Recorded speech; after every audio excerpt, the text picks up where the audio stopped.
So, as Dr. Habib said, I'm a graduate student doing my master's in environmental health here at AUB. And in order to help you prepare for the in-class debates that you'll be leading, I'll both be giving you an introduction to debate and argumentation, as well as modeling an in-class debate for you. And one of the reasons that Dr. Habib asked me to lead an in-class debate is because before moving to Beirut, I was actually a coach of a high school debate team in my hometown of Skagway, Alaska. And this is my debate team, and this is my hometown of Skagway. In previous years, when I've given this course in Dr. Habib's class, I didn't put any pictures of Alaska, and some of the students asked me why not. So this year I put a couple just to give you a taste of what that part of the world is like.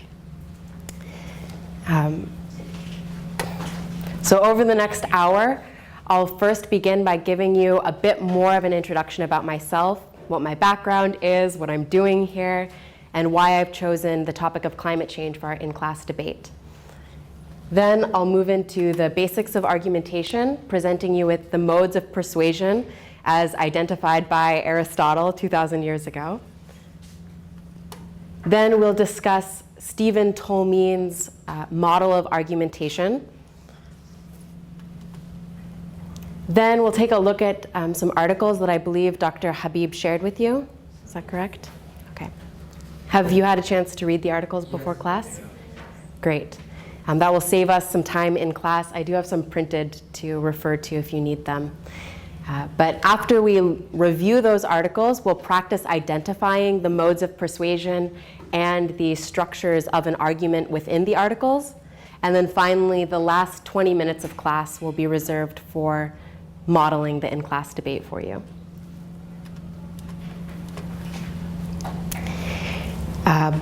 But before I go more deeply into that, to give you a bit more of an introduction about myself, I'd like to ask you a question.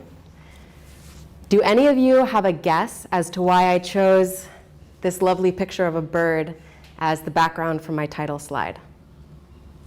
Yes. And please tell me your name as well. My name is Hikmat. Hikmand. Yeah. Maybe you chose it because it will be extinct due to the climate change. Good guess. Any different guesses? We'll take both guesses. You're first? Well, okay. You're such a gentleman. Ladies first. Yeah. Maybe because it will trigger like sympathy or empathy or some sort of connection to nature, or Another good guess. Yes. That would be pathos, appeal to emotion. Mark Daniel. Might be kind of a wild guess, but I think that is one of the red herring. I forgot what it's called. This is a mating call, a mating dance. And for some reason, I think it's in a habitat that doesn't match its origin. I think it's one of those tropical rainforest birds like in the Amazon, but it doesn't seem to be in that place at the moment. Climate change has really moved where it does its thing. That's my guess. Okay, all of these are really good guesses. It is, in fact, a species of bird that is threatened with climate change. It's a great frigate bird, so it's not from the tropical Amazon, but actually it's native to the South Pacific. It nests on low-lying coral atolls and coastlines. It nests on the beach. So as sea level rises, its habitat is threatened with climate change. But that's not why I chose this bird. This bird is traditionally used to represent a trickster character named Letao in Marshallese legends. The Marshall Islands is a tiny island nation halfway between Hawaii and Australia. And between 1946 and 1958, the Marshall Islands was selected as the site of the US nuclear testing program. During that time period, the US conducted 67 atmospheric nuclear tests in the Marshall Islands, which was the equivalent of 1.2 Hiroshima-sized bombs a day for 12 years. And one of those tests included Castle Bravo, which is the largest atmospheric thermonuclear test that the US ever conducted, and it was 1,000 times more powerful than the bomb dropped on Hiroshima. When I was in high school, I was on my own high school's debate team, and I started a project to study the history of the nuclear testing program because my high school teacher had actually taught there before moving to Alaska. And that project grew into an organization called Students Educating for Nuclear Awareness. With that organization, me and my classmates traveled around the world researching the history of nuclear testing and advocating for compensation for not only Marshallese, but all nuclear refugees. And that included visiting the Marshall Islands. And it's that experience that gave me the fundamental skills that I grew to have in public speaking and in argumentation, and proved to me the importance of being able to carry out a debate and to make a persuasive argument. But the Marshall Islands is not just a focus of environmental justice concerns because of the nuclear testing program, but because it is also one of the nations whose very existence is threatened by climate change. The Marshall Islands, as I said, they're low-lying, flat coral atolls. So even a 2-meter rise in sea level will completely eliminate this country. In fact, the Marshall Islands already has an agreement with Australia to facilitate the immigration of Marshallese to Australia over the next 50 years as climate refugees. So for that reason, I'm not just passionate about nuclear radiation exposure and the plight of nuclear refugees, but also of climate change refugees. And that's why I chose a topic related to climate change for our in-class debate. But before we actually have a debate, I think it's really important that we discuss the fundamentals of persuasion and argumentation. These are tools that will not just help you to present your own arguments in the best way possible, but help you to identify and break down and respond to the arguments of others. And also, I hope that these tools will help you to think critically about the information that you come across when you're preparing for your own debate and writing your final paper. So, modes of persuasion. Have any of you taken a philosophy course or an ethical reasoning course? Everyone? Awesome. So for you, this is probably, they don't teach that in Alaska like as a standard course. So I was only exposed to it through my involvement in debate. But for the sake of review, there are 3 modes of persuasion. Does anyone here know what they are? Logos, ethos, pathos. Yes, exactly. So logos, which is appeal to logic, appeal to the argument. Aristotle said that when you're presenting an argument in public, there are 3 places of persuasion. There's the argument itself, there's the audience, and there's the speaker. So there are 3 points in which persuasion can occur. Logos in the argument, pathos, appeal to emotion or the emotional state of the audience, and ethos, which is appeal to person or authority. And it sounds like you're all pretty well familiar with this idea, so I won't go into that further. But building on the modes of persuasion, the method by which we are persuaded, Stephen Toulmin, a British philosopher, in the 1950s came up with a model of argumentation. And interestingly enough, that theory of his has been just as useful in computer science as it has been in moral reasoning. It's actually the way that computers are programmed to predict things in the future and to, I don't know, figure stuff out. But he said that an argument has 6 parts, which I think can be broken down into 3 parts: claim, evidence, and warrant. A claim is the statement that you make in defense of your case. Evidence, obviously, is the data that you provide to back up that claim. And the warrant is typically an unspoken or not explicitly stated connection both between the evidence and the claim, but between the claim and the case that you're debating. A very simple example. Imagine that we are debating, are apples better than oranges? Just to illustrate to you, claim, evidence, warrant. You might be on the side that apples are better than oranges. So you would make the claim that apples are better than oranges because apples taste better. That's the claim. Then you might provide evidence for that claim by saying, I carried out a survey of 28 AUB students, and 100% of them said that apples taste better than oranges. So that's your data, that's your evidence, right? The warrant here is unspoken. The warrant is the idea that the evidence you've provided is adequate for the claim. So the idea that these 29 AUB students are representative of judging overall apples' taste compared to oranges, but it's also present in the connection between the claim and the case. Like, who says that the best way to measure whether apples are better than oranges is by taste? That's the warrant, like assuming that that claim is relevant. To give you a real example, in 2010, TED hosted a debate between Stuart Brandt, who's a famous American environmentalist, editor of the Whole Earth Catalog, was editor, and between Mark Jacobson, who's a famous environmental engineer from the University of Stanford.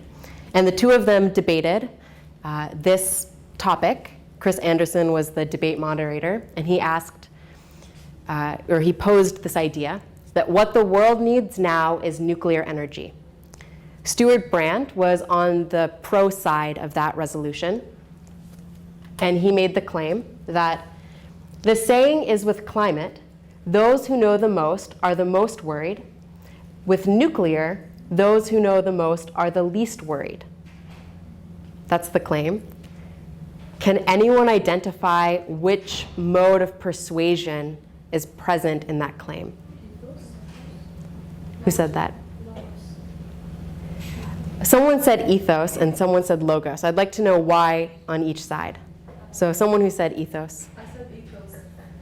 And why did you say ethos? Because he is assuming that he knows, or like he's trying to state that he knows more about climate change and he knows more about nuclear, and so balancing it out, nuclear is less worrying than climate change. So you think that he himself is trying to be authoritative and use appeal to ethos in that sense? Yeah, somewhat, to an extent.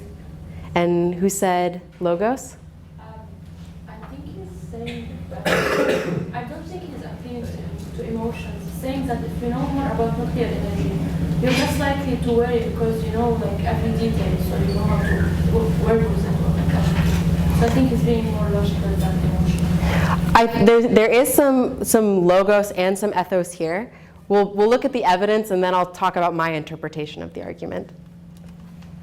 So he provides evidence for this claim, saying that Jim Hansen, a NASA climatologist pushing for 350 parts per million CO2 in the atmosphere, that's Jim Hansen, that Hansen is hard over for nuclear power, as are most climatologists who are engaging in this issue seriously. So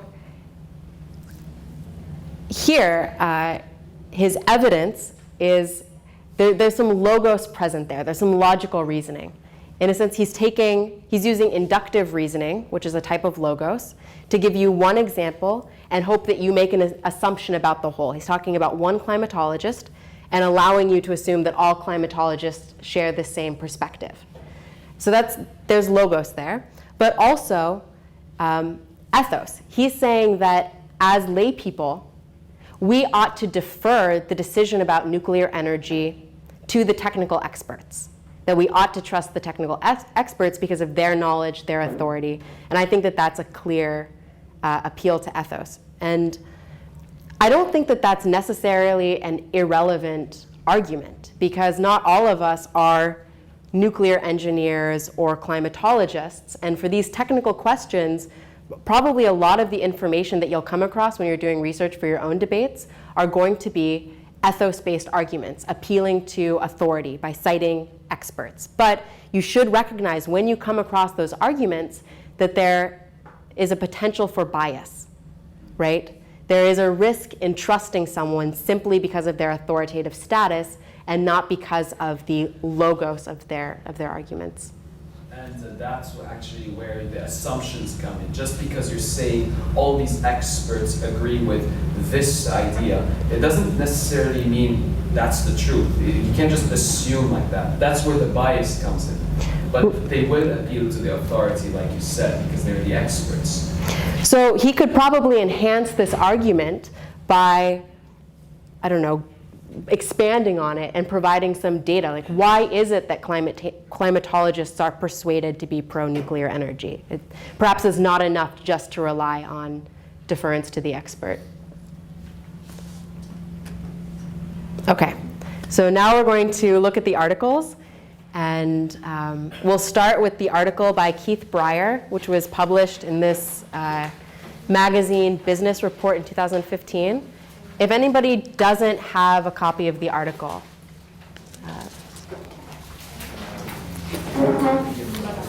separate those. I think these two need down so they make less noise.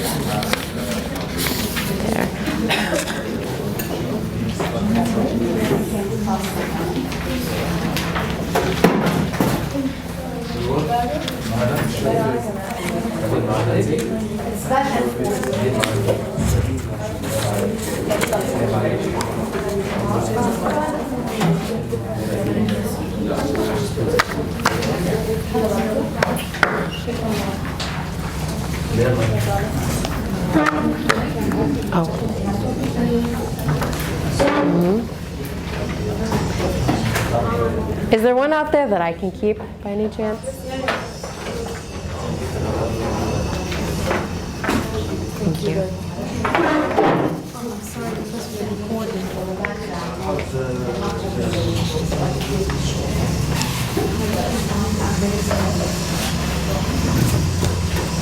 Okay. So, in previous years, I read the entire article out loud, and it takes about 5 minutes. I wasn't sure how effective that was, though, if that helped students to think about the ideas, or if they found it distracting and unnecessary. So maybe It helps me. it helps you. Okay, well, we defer to the authority on this one. Okay. Just in case someone hasn't read it, I think it would be more effective. Okay.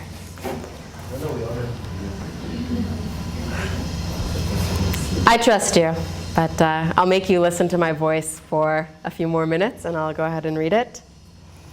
And also, actually, before we read the articles, I should mention that all of these articles were shared with Dr. Habib by one of her colleagues, Leslie London, who is the head of the Division of Public Health in the Department of Public Health and Family Medicine at the University of Cape Town in South Africa.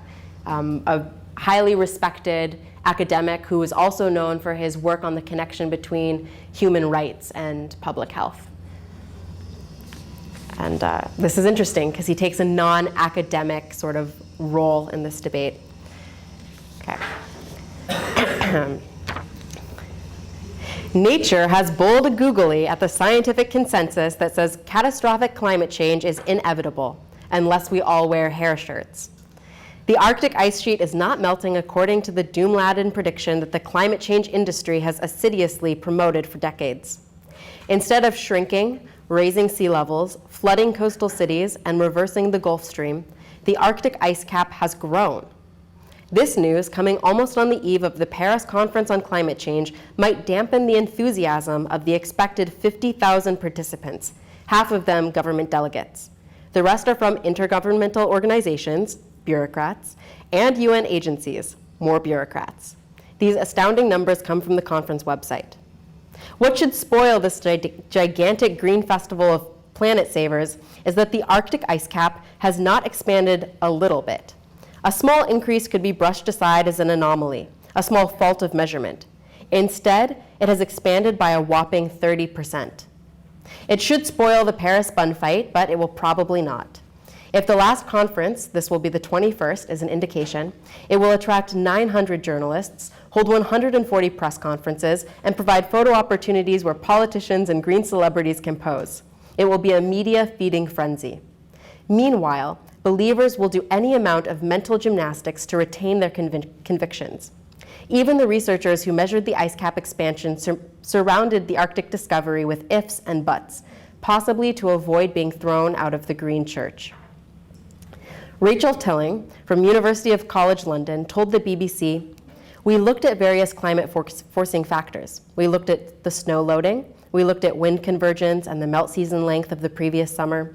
We found that the highest correlation by far was with the melt season length. And over the summer of 2013, it was the coolest of the 5 years we have seen, and we believe that's why there was more multi-year ice left at the end of the summer.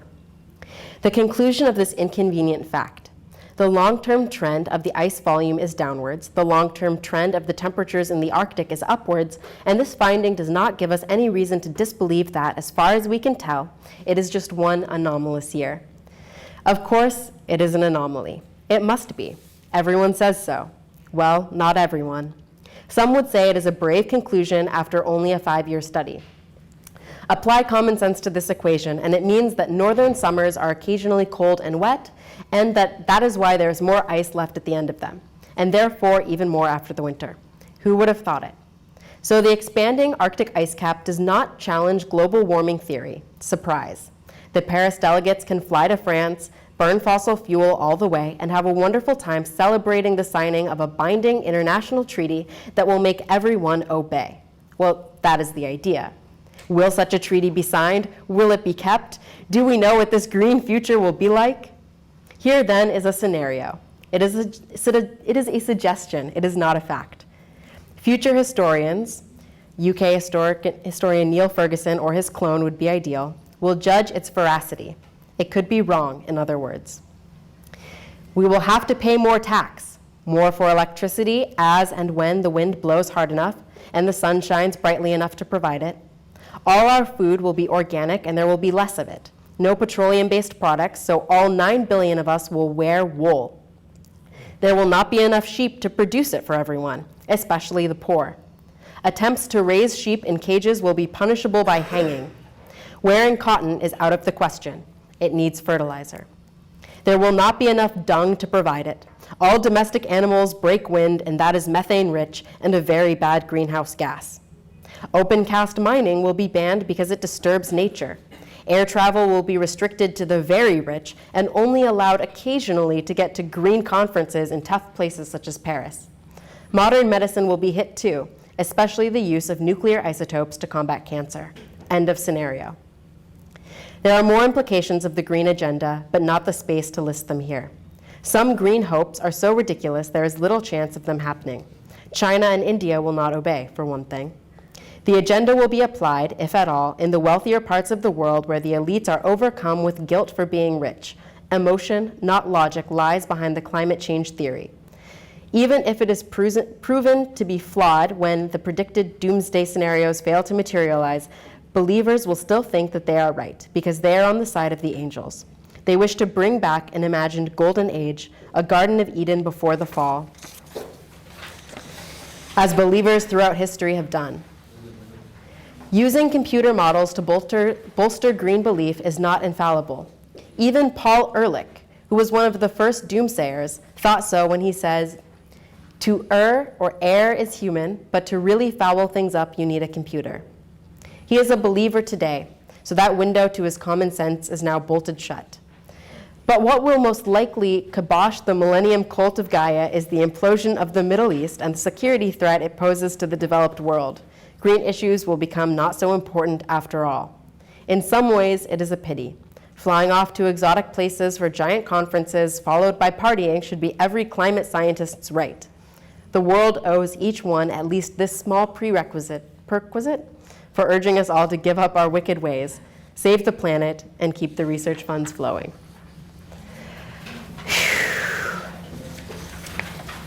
Okay, so now you could probably tell that I was reading the article with a tone of sarcasm.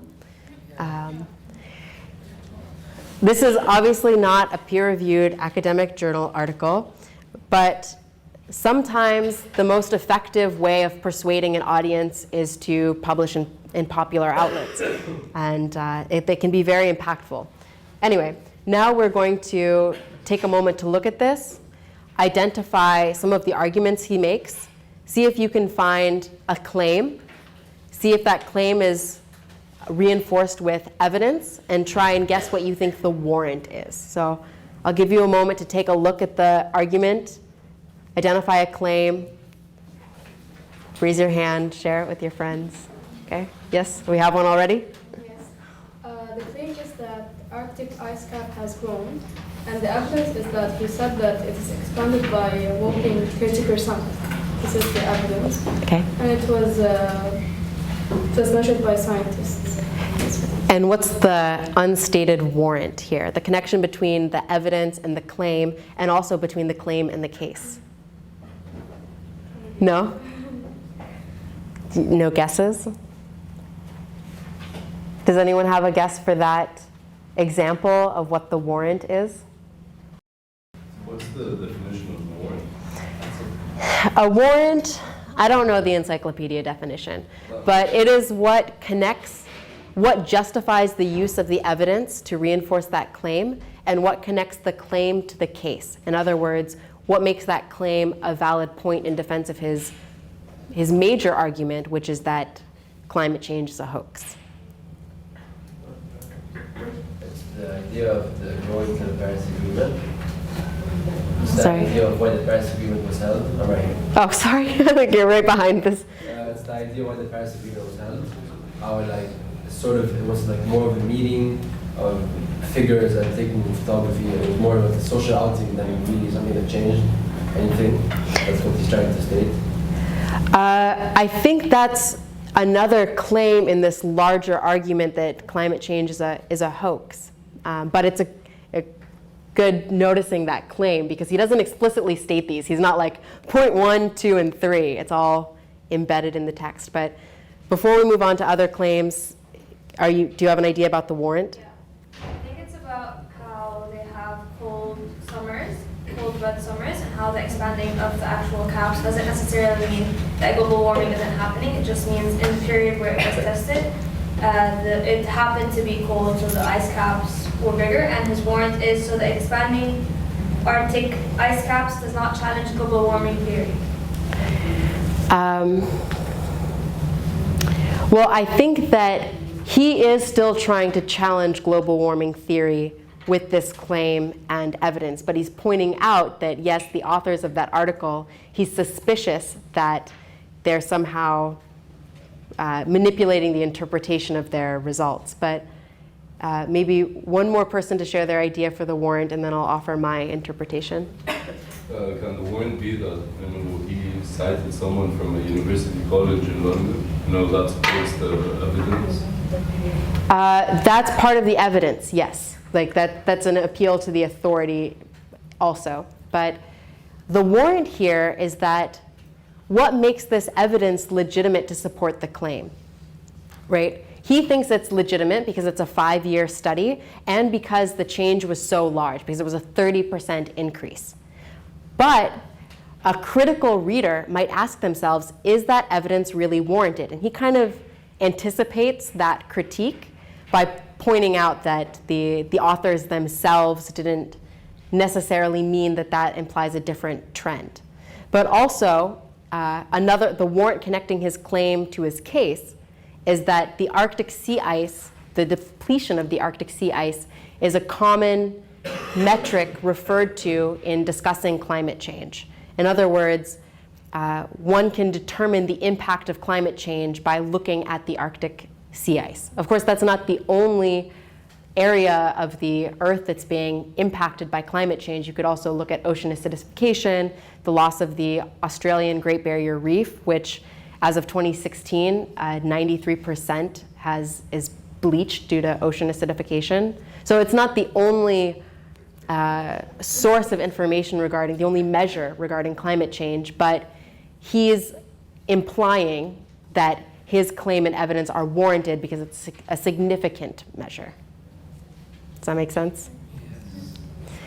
Before we move on to the next response article by Leslie London, are there any other thoughts that would like to be shared about this? Okay. First on the left and then on the right. He emphasizes the fact that if we do stop using petroleum-based materials, he's trying to aim at specific people's lifestyle and telling them that if we do abide by all these new rules, you will have nothing. Mostly, like you will avoid using cotton, you will avoid using any other clothing style than wool, for example. You won't be able to use medicine. You'll go back to the Stone Age if you decide to be eco-friendly or something. Or Yeah. green. of some sorts. That's sarcasm. Yeah, it's the idea. He tries to insult the reader, not just insult, like trigger them in a sort of way, for them to think, for them to think that they are not able to abide by these rules because it will affect their lifestyle. Right. So even though he's criticizing climate change, he's also criticizing the reader that believes in climate change. Alright. Well, okay. So even though, other than the state that the fact that you pointed out that he backs up the warrant to make it valid of being a significant change in the ice caps, I honestly couldn't find any good warrant in this entire article. He's speaking in an ironic fashion for this whole event. I mean, he's literally speaking in irony that they all, they all use fossil fuels to just get there, and then saying that. I don't think he's being ironic about that. I mean, he's using sarcasm. It's not really sarcastic, it's true. And I think in the end, I don't know who he's trying to target and convince. He's just trying to bring up a point that there will be so much disagreement. No matter what choices are made, some people will need to sacrifice things, many people will disagree. It's gonna be hot, it's gonna be hard. That's the point he's trying to make, not scientific claims and backups. I disagree. I think that he debates the premise that climate change is happening, actually, and that it's something that ought to be worried about. I think instead he is being sarcastic about the lifestyle of climate scientists. I think he's making the argument that climate scientists have created a myth in order to support an elitist lifestyle, mainly getting to travel to these conferences all over the world and party afterwards. But we'll come back to this in the class debate. One last comment, and then we have to move on because I just wanted to make sure that he was not sort of, like you just said, that he's not mocking the idea of climate change, but rather how it has become a market for fashion, or a market for trend, or like becoming vegan, or becoming go green and everything. So I think he is just mocking the idea of as you mentioned in the last couple of minutes, that he's mocking the idea of how it's being seen in the world rather than the truth of it. And honestly, I think that's his most persuasive argument in the whole article. And I mean, I think that his claim about the sea ice is unwarranted.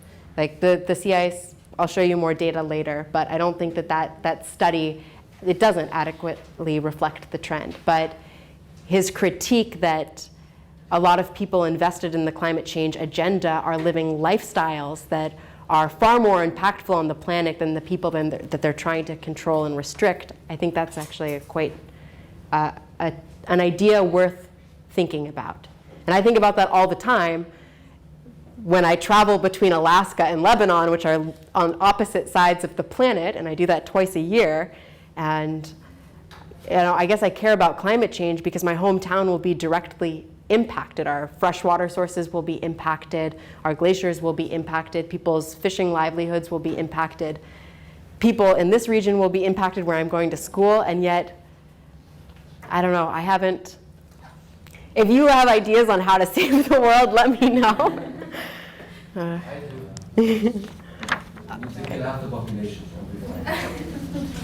This is a very radical idea, and we will discuss that in our debate. Yes. Yeah. Okay, so now let's move on to Leslie London's response, which is the mockery of St. Keith.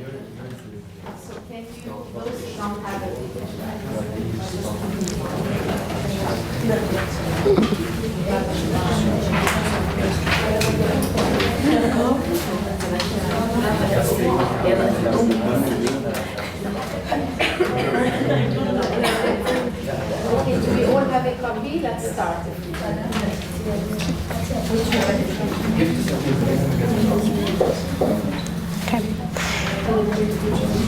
So remember, Leslie London is an academic. He's a professor. He's used to doing epidemiological studies. But here he wrote a poem, which I think is pretty cool.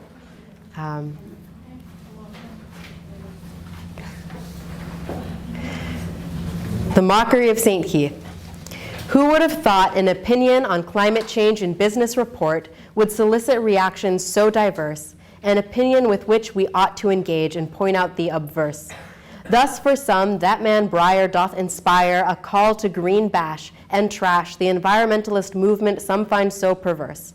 But for others, that man Breyer is but a liar who denies the world is on fire or on track to overheat, and pokes malicious fun at predictions of a future so dire.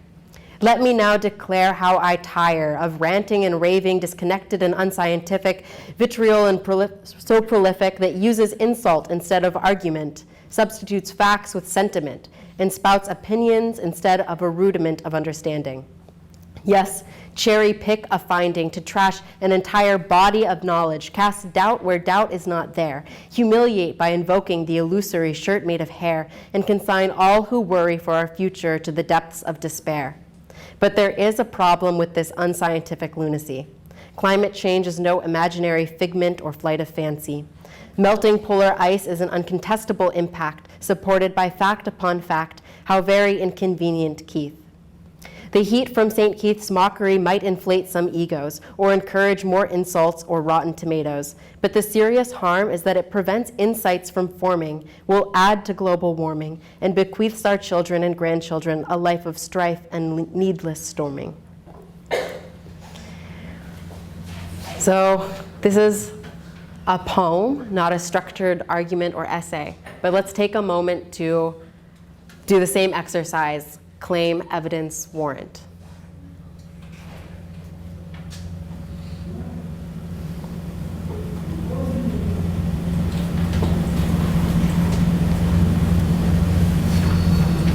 Yes? The claim is that, okay, I want to find the line where it says, climate change is no imaginary figment or flight of fancy. So the statement is that, and the claim is that, and he's supporting by the evidence, mentioning that. Before the last paragraph. Yeah. When you said supported by facts upon facts. Yeah, that is a claim and evidence, absolutely. It's a poem, right? So it's not, if someone was in a real debate and just said, my evidence is that there are a lot of facts. Like, no one would really take it seriously, but in this context, yes, it's a claim and it's evidence. And the warrant?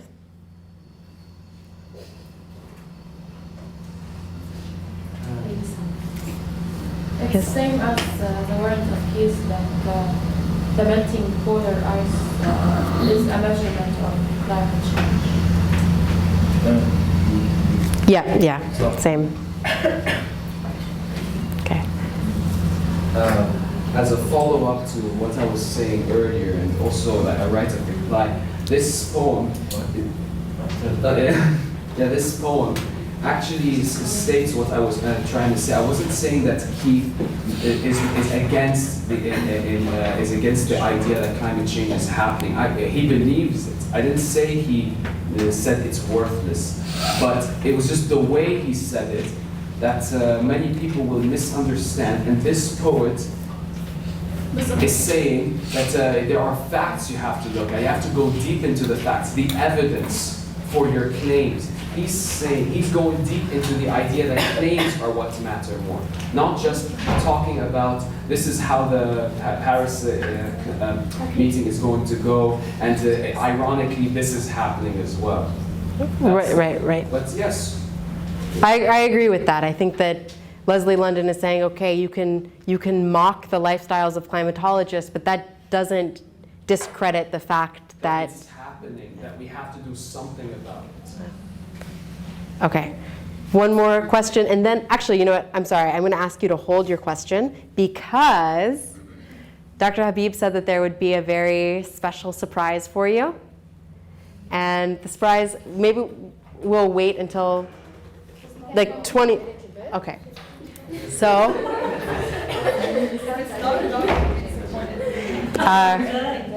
so the surprise is, yes, it's someone, actually, Dr. Leslie London is in Beirut.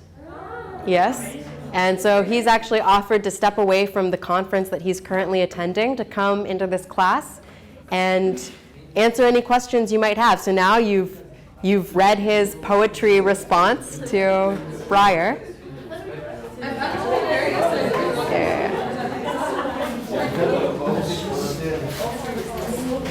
Okay. Yes, who this is? Dr. Leslie London.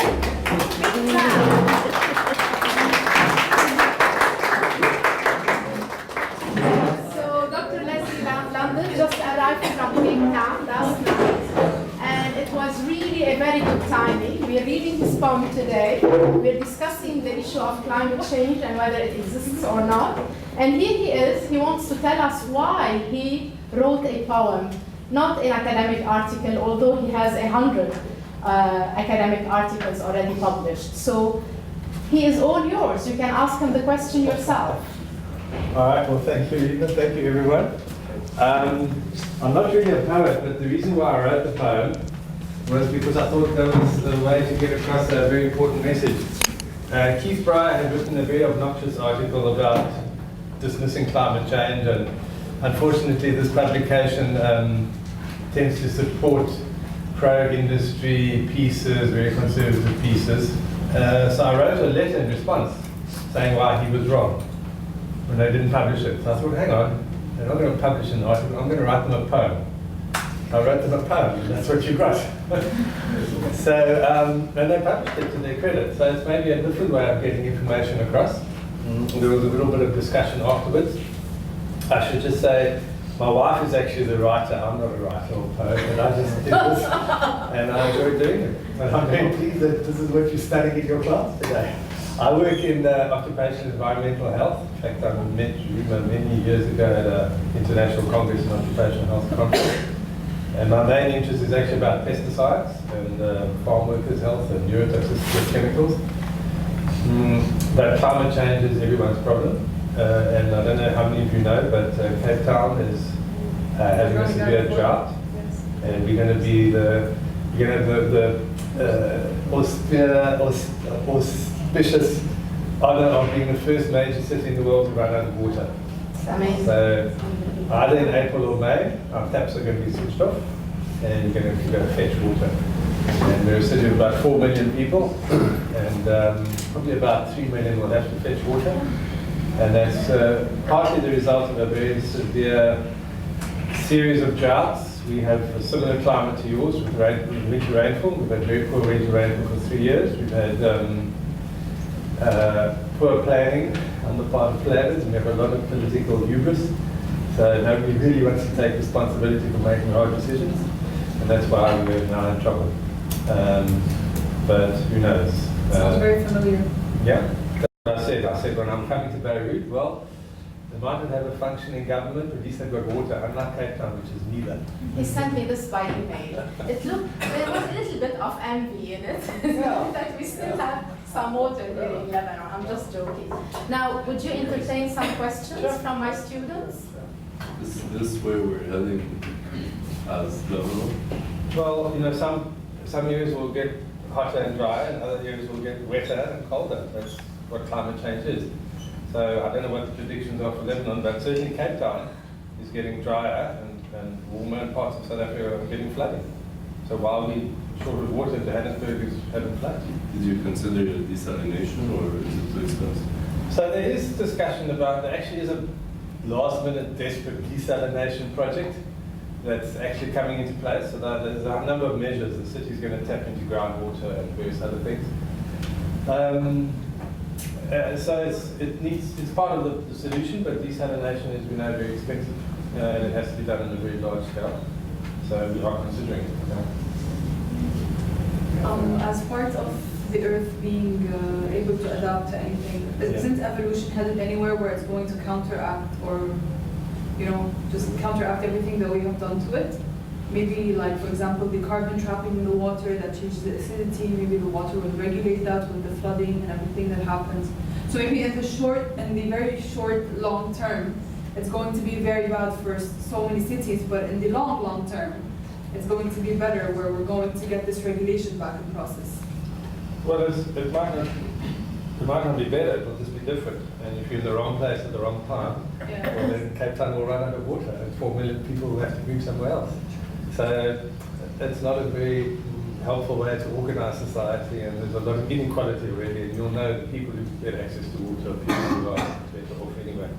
Poor people will suffer the burden of anything.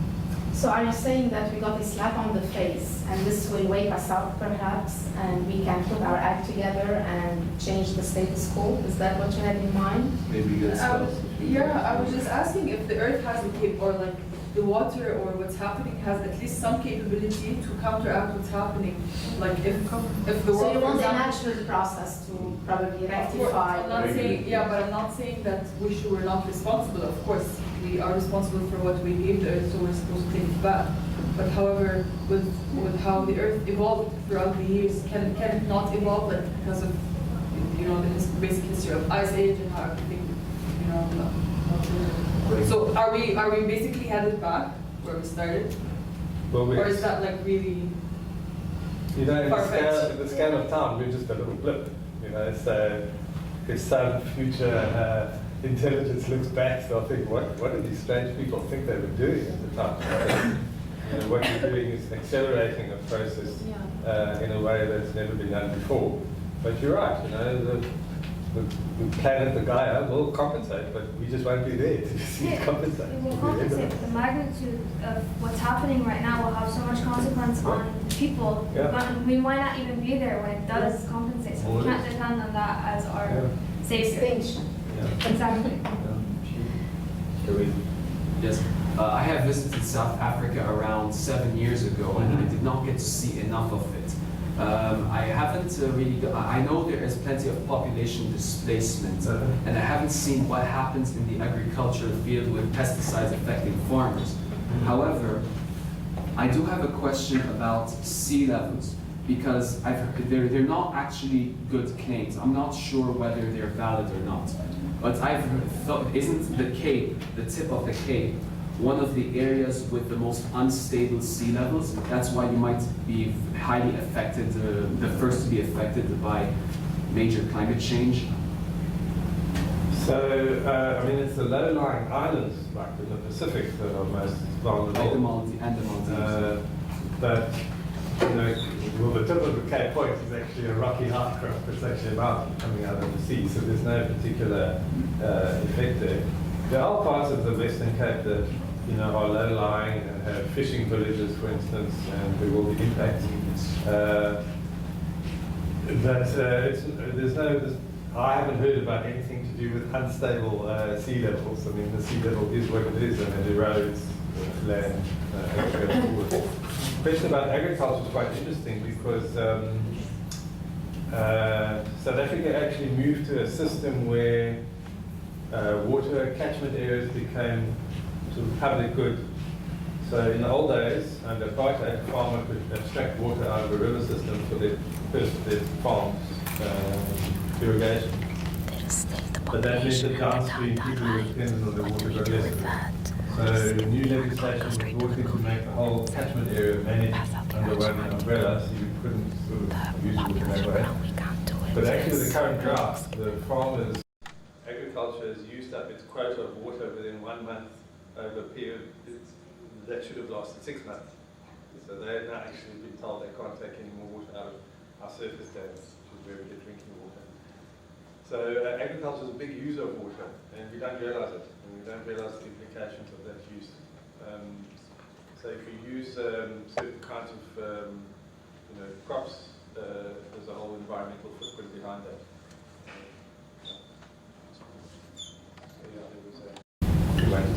I wanted to ask if the government saw it coming, or saw the drought coming, or no. Well, now, of course, everybody saw the drought coming. You can't find a politician who says that they didn't say something 5 years ago, but quite frankly, there are lots of signs, and what I call political hubris is that politicians didn't want to have to worry about something that was going to interfere with their plans. Sounds familiar? Anyway.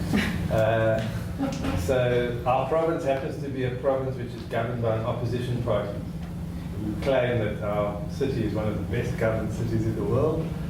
So when it turns out it wasn't one of the best governed cities in the world, they didn't want to know. So there was plenty of evidence, and people put it, but there was a reluctance to actually tackle the hard decisions. Yeah. Do you see any trend in like bettering our lives to the environment, or is it still stagnant and the same? So I mean, on micro scale, you find a lot of small farmer projects, urban agriculture, changing sort of lifestyles and subsistence of poor people for the better in ways that are more sustainable. But you know, you don't overall see big policy changes. The European Union, for instance, has cut down on pesticide usage, but it's not clear it hasn't simply displaced all that usage into countries from which it imports. Because if it becomes a market and it sets the prices for everyone to do that, then eventually it will become the norm. No, I agree with you totally. So organic agriculture is costly because everything else is indirectly subsidized. So it's cheap to grow with pesticides because the costs of them are outsourced, they're externalized. So if you cost of poisoning aren't borne by the farmer, they're borne by some family somewhere. Whereas if you internalize that cost, then actually using chemicals is more costly, and the quid pro quo between organic and chemical usage is more fair. So if you have systems which internalize the cost, then organic agriculture becomes less of a elite. So government subsidize on the fact of like rate of production, or how expensive it is? You know, Because I think at one point some governments do subsidize high input agriculture, so they'll reward you. South Africa has a category of what are called small farmers, emergent farmers. So these are people who were displaced from land under apartheid, given the land back, encouraged to farm. And part of that package is they get the land, they get training, and they get inputs, chemicals or fertilizers, whatever the case may be, because you don't want them to fail as farmers. But that sets them off on a treadmill, continue using inputs, and eventually becomes quite costly. So we've had small farmers mistake us for a GM company who were coming to visit on a visit, and they wanted to beat us up because their GM butternuts had failed. And basically this was part of a package. They were farmers who would be resetting. So there's an important place for policy to be equitable and make sure that you can also encourage IPM or agriculture. So now that the allocation of water resources in Cape Town has been redesigned internationally, did the government receive any sort of funding, financially, technically, to, for example, apply the desalinization of seawater? So there is funding coming from national government to the province, to the city, but all the projects take time to implement. So you can't get the funding and then have the project in line. So for instance, it's quite typical for people to say, oh, well, we gave you money, we didn't spend it, which is true. But to actually spend the money, you have to set up the tenders, you have to get the technology in place. So by the time the desalination plants are up and running, it's maybe a year later, in which case you'll spend the money then. So I don't think it's really, I mean, it is a question of money, but I don't think that's the real issue. I think the issue is planning and willingness to engage with the scale of the problem. Yeah. Up to you now. Okay, you first. There's a huge controversy related to technology and environmental ethics. Do you think that maybe technology was one of the main reasons that led us to our situation now? And if so, do you think that through technology, it's going to be the only way that can help us solve what the world is currently facing? So, I mean, it's totally true that technology, the use of technology can be the problem. It doesn't mean it's always the problem. It's the fetishization of technology that drives this sort of never-ending notion that you have to be inventive and innovative. Actually, technology doesn't have to be new and expensive. It can be quite simple and problem-solving.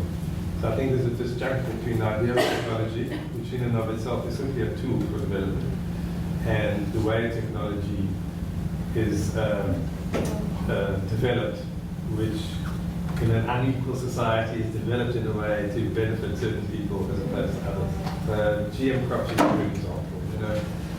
There are arguments to be made that GM crops could benefit poor farmers or could address health problems, but it's being developed by people who have a vested interest in making sure it serves their private interests, and so the way it's implemented becomes a technological fix to a social problem. So my answer is, it's not that we don't need technology, but we need to use it in ways that actually are equitable in every way. And technology doesn't have to be high-tech, expensive, top of the range stuff. Technology is also about how you organize systems, and how you convey information in a way that people can understand and use, those sorts of things. Technology. So what's it's technology for you. Do you get that in Cape Town? We used to actually. We had a nuclear power plant which supplies about 20% of our power, which is part of his beef as well. And that failed for a while, so we had power outages regularly. We had rationing of power. So what Dr. Leslie London was talking about, we hinted upon that in our discussion of Martin McKee's article. What we need is social entrepreneurs, not just business entrepreneurs, who invent this technology and probably for the better use for a friendly use by humanity. Okay, so that was underlined also in the lecture. Doctor, how do you personally cope with all of this? Like watching all of this and seeing all of these things happen and knowing that you need people's help, and sometimes they are more profit driven or like material driven rather than driven for the future or like for the future generations. So how do you like sort of motivate yourself and motivate people around you to believe in your cause? Because even your family, for example, like I'm not sure if you maybe have a small scale agricultural farm or something that you implement what you learned in your own life and how people support. Are you a farmer, Leslie? No, I can't plant. I did grow some carrots as a student, some spinach. So look, in my personal life, I try and make choices that are minimizing my environmental footprint. So we have a group in Cape Town that does urban agriculture. It's women in townships who grow vegetables organically, and there's a marketing system, so I support that. I will try and invest in companies which are not hazardous to the environment and harmful to people in different ways. So my own personal lifestyle choices, I try and do that. But in my work, I try and make sure that my research actually influences people by putting a different view out about how things go. I know there were a couple of things at the back. So, we start with the yeah, I want to ask something about your poem. Did Keith the Breyer ever get back to you or publish anything? He didn't respond. There was somebody else, I think, who responded, but no. Did you ever fight? Maybe he was motivated by Cliff Breyer, the guy who responded. Yeah. What's happening in Cape Town? Is there any international jurisdictions that are coming at hand to help? For example, the UNEA, the UNP, or the UN in general? So this is basically a national disaster, within a country. But it does affect the idea that if Cape Town, this city of this stature, can go into drought, the floods that are coming, wouldn't it affect the world in a sort of way that one of the BRICS countries couldn't handle a drought, for example? I hope it affects the world in a positive way. That they it influences the idea of it, because if, again, like you state again, Cape Town, one of the biggest cities in the world, South Africa, excuse me, one of the BRICS itself, it's kind of shocking that this would happen without national jurisdictions or some sort of intervention that would stop it midst of it. Yeah. You're absolutely right, and it should be shocking, and it should galvanize action, but legally there's no international intervention in a country's problem unless it's a threat across the border. Because, for example, technologies can easily, like, the UNP can easily intervene with Gulf countries like Qatar with desalination systems. Yeah. They have perfected them in the past 20 years. They don't have water yet. You can still buy water and still have running. At the moment, it's still under national sovereignty, as far as I know. Yeah. I had a question when you said that you prevented electricity cuts in Cape Town through nuclear power. No, I didn't say that. I said the nuclear power station was malfunctioning. That's why we had power cuts. So 20% of our grid is nuclear. Okay, and so the I would power like, station is actually in Cape Town, just outside. I would like to ask about that nuclear power. Yeah. In your opinion, how much do you think this is effective as an alternative for fuel in those countries, and especially since there's probability of... Okay. So the cost of nuclear power is exponential. It doesn't get cheaper. Other technologies get cheaper. So the more they get developed, the more you use them. Solar, wind, we've seen them getting cheaper and they will get more cheap. Nuclear power goes in the opposite direction. And that's because there's no solution to the waste. So it's a short-sighted view. The South African government relies on coal for most of our energy. So there's a lot of pressure to cut back on coal because of air emissions. For a long time, there was a plan to sign contracts with private providers of alternative energy, wind, solar, and that was stopped. And it was stopped because they vested interest in the energy industry. People who have coal, people who want nuclear. And in fact, South Africa has Jacob Zuma, our president. I'm not sure he's still our president, because every day I'm not sure if he's still our president.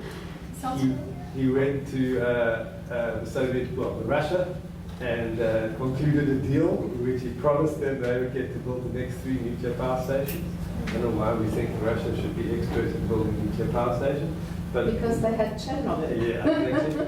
But we actually simply can't afford it. There's no money to build another 3 nuclear power stations. That's why our Treasury Minister of Finance said no, and that's why he was picked up. Actually, he was sacked, I don't know if you remember recently. So there's a lot of money, basically, interest there, but nuclear power is not the solution. Because long term, there's no solution for waste. And it has no return, I think. It's the efficiency of producing power from nuclear. Energy from nuclear power is not really the best thing.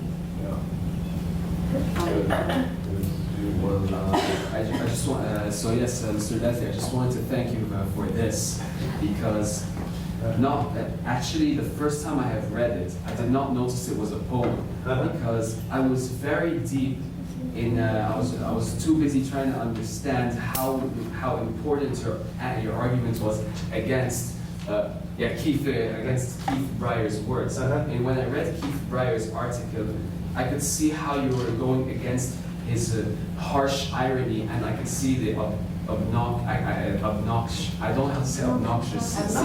Yeah, I found him all the obnoxiousness. I can see why. Yeah. So I did not notice it was a poem at first. I was focusing on the importance of your claims, saying how important it is to care about all this. Yeah. Especially, you need good backup, you need good evidence, you need good claims, not just.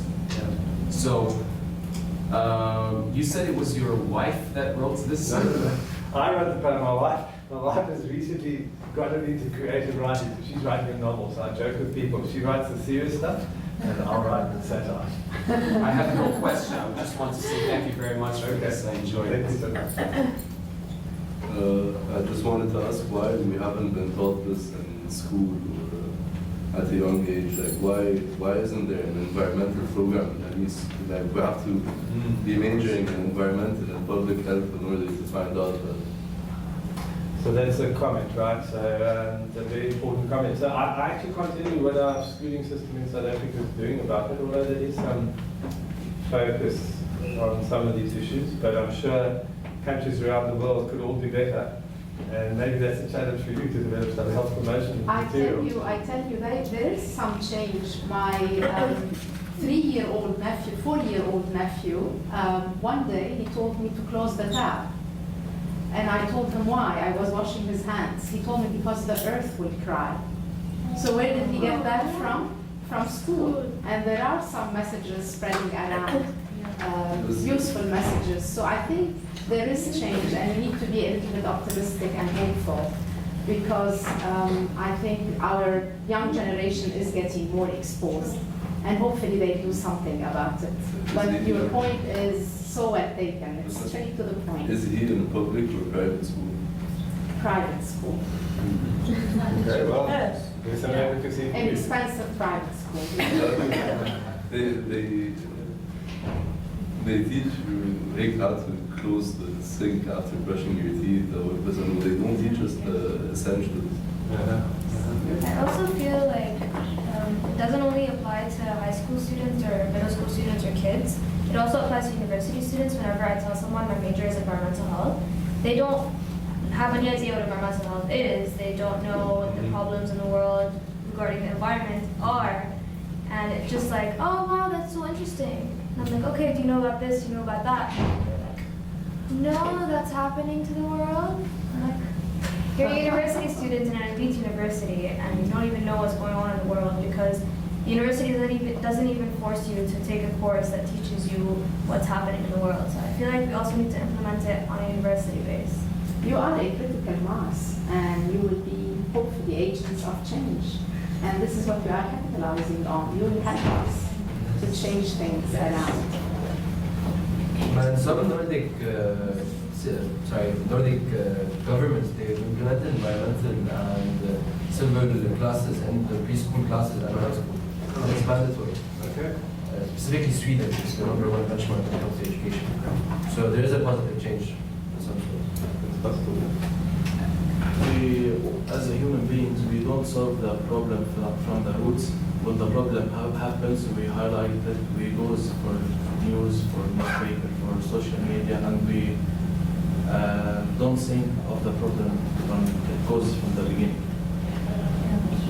Okay, so you're arguing for the upstream causes of health and disease, and that's what we need to focus on. And actually I wanted to bring up, despite the large amount of unawareness in schools and also, as she has stated here in AUB, I have realized a pattern. In my first year as an environmental student, whenever a friend asks me, so what's your major? I just say guess. They never figure it out. And I say environmental health. It's fine, I guess you never heard of it. But as I started my second, third, then eventually in my third and fourth years, when I say environmental health, I said, yeah, you probably never heard of it. They said, oh no, actually my friends might do it. And then people are actually starting to talk about it more. I've noticed it's starting to spread just little by little. And in some schools, not all schools here in Lebanon, my school actually puts posters of things such as the 3 types of R's, why it's good to recycle, saving the planet from crying when shaving and brushing your teeth. So I hope more schools are adopting this so that people become more aware of taking care, why they have to do this in the future. Maybe it's mandatory, maybe it's not. We'll see what happens. Thank you very, very, very much. The class has ended. It ends at 3:15 and it's the time. So a big applause.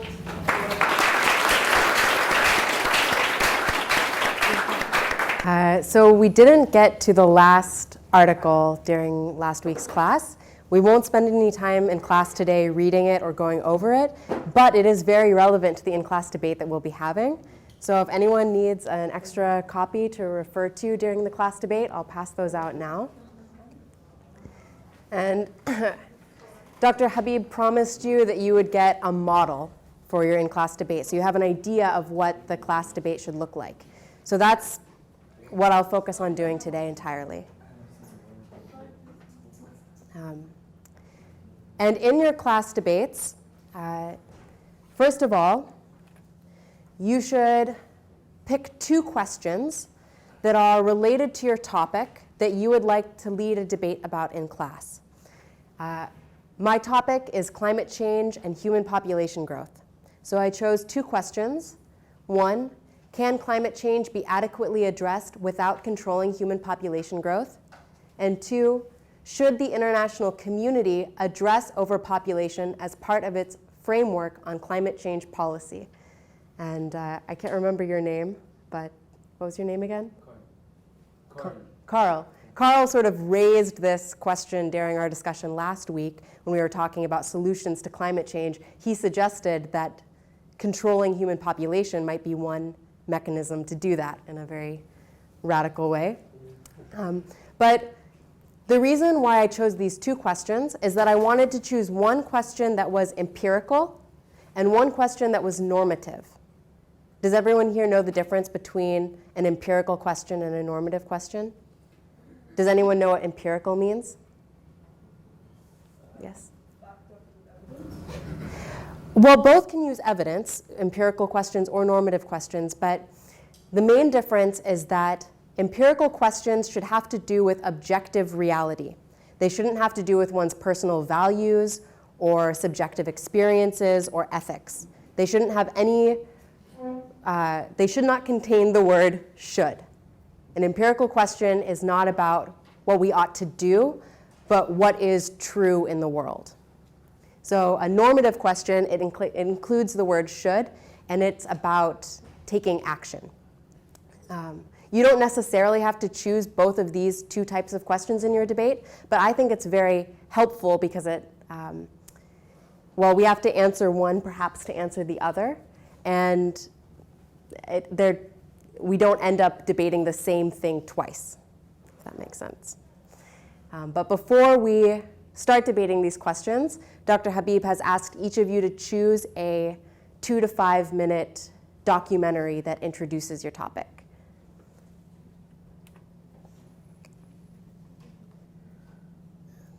Hopefully this works.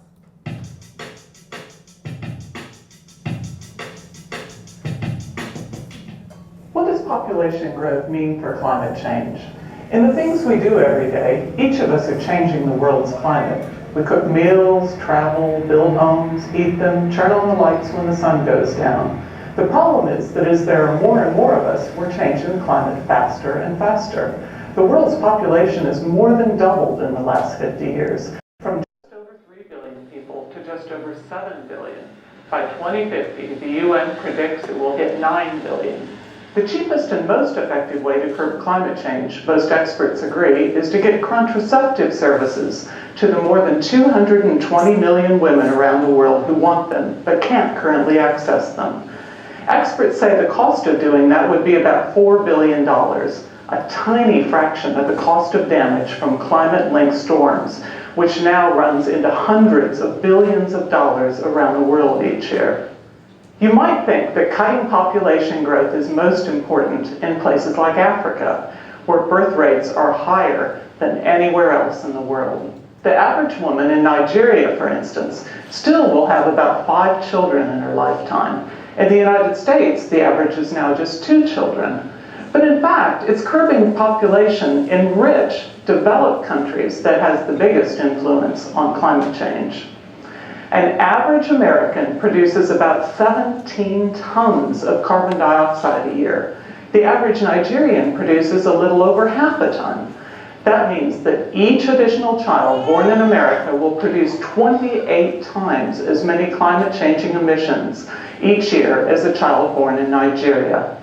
Many Nigerians aspire to the same lifestyle as Americans, and emissions there may not stay low. Look at countries like India and China, whose emissions are rising along with their incomes. But the rich should think before dismissing population growth as simply a problem of the poor. When it comes to curbing climate change, rich families may need to begin acting a little more like Nigerians, not by having bigger families, but by reducing the resources they use and the emissions they produce.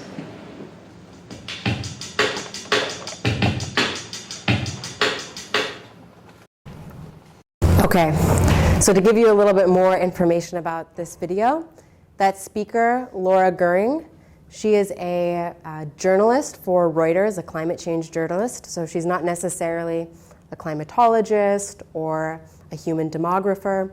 But what I like about this video is that she presents sort of two sides of the argument. If the question is, can climate change be addressed without addressing human population growth? She points out on one side of the argument that most experts agree, she says, the best way to curb climate change is to get contraceptives to the more than 200 million women in the world that want them but can't currently access them. So she's giving a point sort of towards that side of the argument. But conversely, she also points out that perhaps it's not population growth that most likely determines climate change or CO2 emissions, but rather lifestyle and income, right? That those factors have to be accounted for when talking about population growth and climate change. So you might, when you're preparing for your debates, not find a video that presents sort of both sides of the argument. And in that case, I think it's appropriate that you find 2 shorter videos that you think capture both sides of the argument to, give evidence and get people excited about debating. You all look really excited about debating right now. But in addition to showing your video, you should also give some additional data to show that you've researched your topic, that you're prepared to answer people's questions, and to give people evidence and data to rely upon during the debates. So I have a little bit more data to share with you. This first piece of data is about Arctic sea ice extent, because we talked about it last week. In order to discuss whether or not we should address population growth as part of addressing climate change, we have to collectively agree or think about whether or not climate change is worth acting upon, right? So this is a piece of data that I think lends evidence to the argument that climate change ought to be taken seriously and addressed. And this is data that comes from the Applied Physics Laboratory. Each of these red dots here are buoys that were placed on the Arctic ice sheet, and then using those buoys and satellite imagery, the Applied Physics Lab tracked the extent of Arctic sea ice from 1979 until 2012. And when you're watching the video, it'll show like a time lapse of Arctic sea ice extent. You'll see it fluctuate every year. It'll go back and forth and back and forth. And that's because in the winter, obviously, the ice expands, and in the summer it contracts. So don't pay attention or don't focus on those fluctuations, but rather pay attention to the multi-year trends. Yeah. So here we go. So this is 1979, Arctic summer sea ice extent in 1979. Okay, 80, 81, 82, 83, 84, 85, 86, 87, 88, 89, 90, 91, 92, 93, 94, 95, 96, 97, 98, 99, 2000, 2001, 2, 3, 4, 5, 6, 7, 8, 9, 10, 11, 12.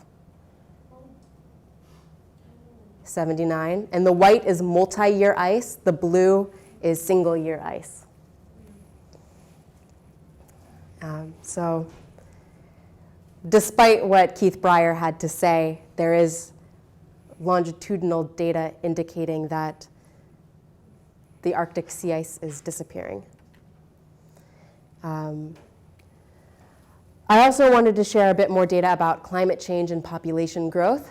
The article about population growth that we read said that human populations, or that CO2 emissions in the atmosphere were stable at about 280 parts per million for 30,000 years. Actually, ice core data and sediment data indicate that CO2 levels did not exceed 300 parts per million for not just the last 400,000 years, as this graph shows, and this comes from NASA, but actually the last 800,000 years. The last 800,000 years of Earth's history, CO2 levels never exceeded 300 parts per million in the atmosphere. 2016, 2 years ago, was the first year on record that global CO2 emissions averaged 400 parts per million in the atmosphere. So 100 parts per million more than in 800,000 years of human history, or not human history, Earth history. On this timeline, like 400,000 years, modern humans didn't appear on the scene until 200,000 years ago, right? Here is about where agriculture emerges, and then right here is where the Industrial Revolution takes place. And I also wanted to point out something about this figure, which is showing CO2 levels fluctuating, right? And this is before humans are even on the scene. There's changes in CO2 concentrations and hence temperature in the planet. And the reason for that, I wonder, does anyone know what explains that fluctuation? Carl had his hand up first. Natural disasters, volcanoes, eruptions. Good guess, but actually no, it doesn't have to do with natural disasters. You had your hand up second. Because we have cold and hot periods throughout history, so there's a certain time where the temperatures are high depending on the sun's radiations towards Earth, and then we have a cold when the sun is at rest. So you're saying you think it has to do with the energy expenditure of the sun itself? We have glacial periods and hot periods. So it's true that we have hot and cold periods, but it doesn't have to do with either natural disasters or energy expenditure of the sun. One more guess. No? Well, even before humans appeared on the Earth, there have been events, just like they both said, where you sometimes have massive volcanic eruptions that put the atmosphere, and then you have ice ages that happen periodically. The reason as to what makes the CO2 high before humans could either be asteroids, but that counts as a natural disaster. But this is like pretty regular for natural disasters, right? Like this is a pattern. Years. The real reason, or what the scientific community has come to a strong consensus is the reason for this fluctuation and for this pattern that you see here are, the cause is Milankovitch cycles. Milankovitch cycles are the eccentricity of the Earth's orbit around the sun, so how elliptical or round the Earth's orbit is. Axial tilt, which is basically how extreme the planet's tilt is in relation to the sun. And I forget the official name for the last term, but it's wobbliness. So the Earth's axis doesn't remain static over hundreds of thousands of years, but actually it wobbles as it's going around the sun. So that affects sort of how close the Earth is to the sun, and also it affects the intensities of summers and the coldness of winters. And that is what accounts for these fluctuations in CO2 and global temperature, is the Milankovitch cycles. And I thought this was something important to talk about because you had raised the question last week about Earth's ability to respond naturally to changes, to maintain an ecological equilibrium. And that concept of the Earth maintaining an ecological equilibrium actually goes back to the 1970s when James Lovelock introduced the idea of the Gaia hypothesis, that biological systems on Earth's surface could actually maintain the physical states that are needed for life, meaning could control the temperature and the amount of nutrients available. But these cycles have nothing to do with what life is doing on the surface of the Earth. They will occur regardless of what life is doing. And it's a really important concept to understand if you are going into the environmental sciences and going to be studying climate change more seriously. But now talking about the correlation between why is it that there are 100 parts per million CO2 more in the atmosphere now than there has been over the last 800,000 years, the scientific consensus is that it's due to human activity. And this graph here shows a correlation between human population growth and the amount of CO2 in the atmosphere. The data for CO2 comes from the Carbon Dioxide Information Access Center, which is run by the Department of Energy in the US, and the population data comes from the US Census Bureau. So it's showing a strong correlation between population growth and CO2 emissions. So this is sort of adding to that other side of the argument about whether or not we can address climate change without addressing population growth. But this graph shows a projection of human population growth and doesn't show a projection of CO2 emissions. But as Laura Goering said, we can guess that as human population growth stabilizes, and most experts agree that human population will stabilize somewhere between 9 and 15 billion humans on the planet because population growth rate is decreasing. It'll stabilize, but CO2 emissions will probably continue to increase as the standard of living and the lifestyles of those 9 to 15 billion people increase. Okay. So there's the extra data, the extra information for you to grapple with. Now let's go back to our first question and have a debate. What do you guys think? Referring to this first question, can climate change be adequately addressed without controlling human population growth? And we have like 10 minutes to debate this question. We can start with figuring out how we're going to control human population, because there are ways that could be ethical and there are ways that could be non-ethical, and whether or not we have the right to do that, like the China ban, for example, the one-child rule. Is that or is that not ethical? And accordingly, we can see how we would basically adapt to the population that grew already. So this is an interesting point that we have to consider ethics, but that's more applicable to the normative question on whether or not we should address controlling human population. But let's focus on the first question right now, which is, what do you guys think? Can climate change be controlled without addressing human population growth? An empirical perspective. Yes, this is the empirical question. Can we or can't we? Not should we or shouldn't we? I'll go from left to right. So I'll start with. I don't think that we can control climate change without controlling population growth, because as the population grows, the use of water grows, which will require energy. The use of technology, electricity, production of food will increase. The demand increases, so the supply increases. It's like hand in hand. So once the supply increases, the CO2 emissions will increase. It's the basic laws of economics. Okay. So before we move on to the next point, I just want to, for everyone's sake, lay out that you made a claim, which is that we cannot address climate change without addressing population growth, because her claim is that as the population grows, resource consumption increases. And just by a law of deduction, or by deductive reasoning, we can assume that. It's one of the economic equations. The standard economic equation is the law of supply and demand. It's coined by Adam Smith, if I'm not mistaken. It's basically as demand increases, supply increases. And we know that as supply increases, CO2 emissions increase from the use of technology that we have today.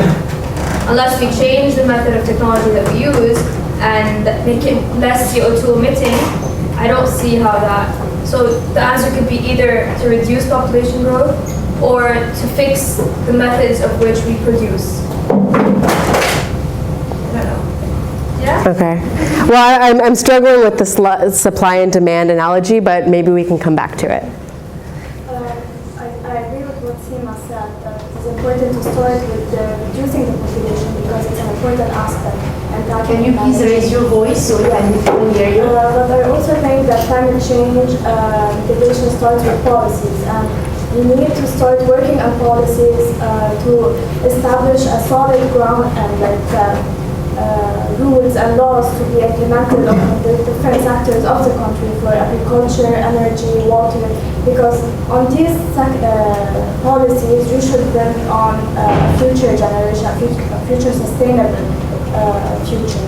And I think that population growth is an important thing to be tackled, but after policies has been established. But do you think that, so you think that population growth shouldn't be addressed first, but do you think that climate change can be addressed without addressing population growth?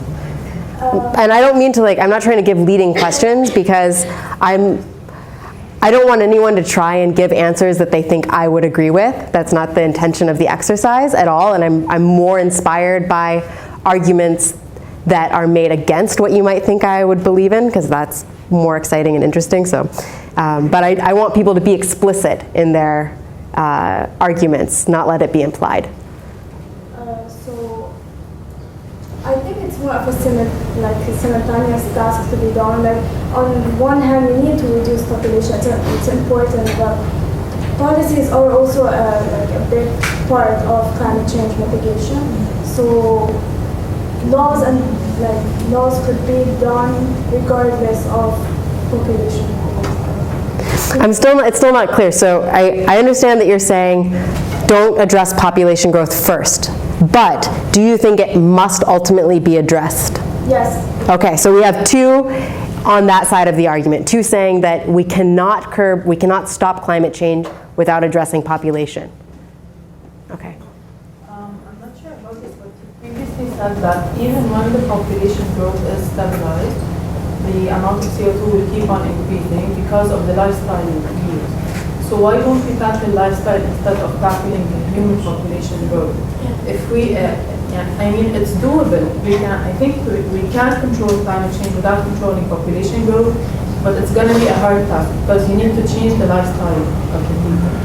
So that's what it is. So you're on the opposite side of the argument from our first two speakers. You think that climate change can be addressed without addressing population growth, and your claim is that human population growth will stabilize. Yeah, but the CO2 levels will keep on increasing. Okay. So it's not going to stop the increases. So we have sort of 2 for population control, 1 against. Here I'm going to just move. I'm sorry, you're on the far right side, so you're going to be last, but we'll move left to right. I think we can address population control without directly controlling it. For example, I know this sounds like very idealistic, but for example, let's say if the wealth in the world did get redistributed, the average person would have like a higher socioeconomic status and they'd be less inclined to get more children. So I think it can be done both directly and indirectly. So basically I'm on the side of addressing population growth. You think it needs to be addressed, but when we get to the normative section, you have ideas about how it can be addressed. Yeah. Which is sort of like what Laura Goering was saying, right, about getting contraceptives to people that want them.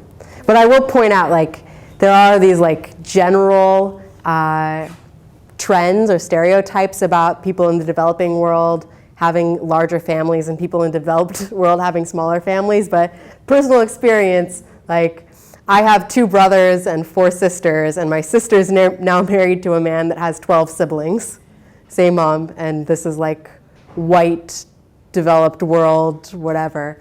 So the stereotypes aren't all true, and this is a clear situation where I can think that like reducing family size might be a good thing for the planet.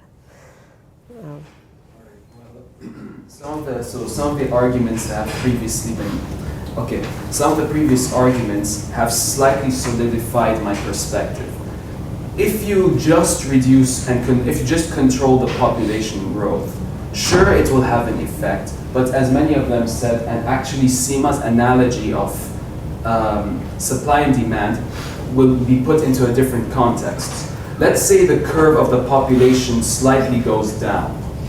You will have less people, but each of them will have a higher demand. Sure, there will be less overall demand, but there will be a higher demand per person, because we, the human race, want higher standards of living, better standards of living.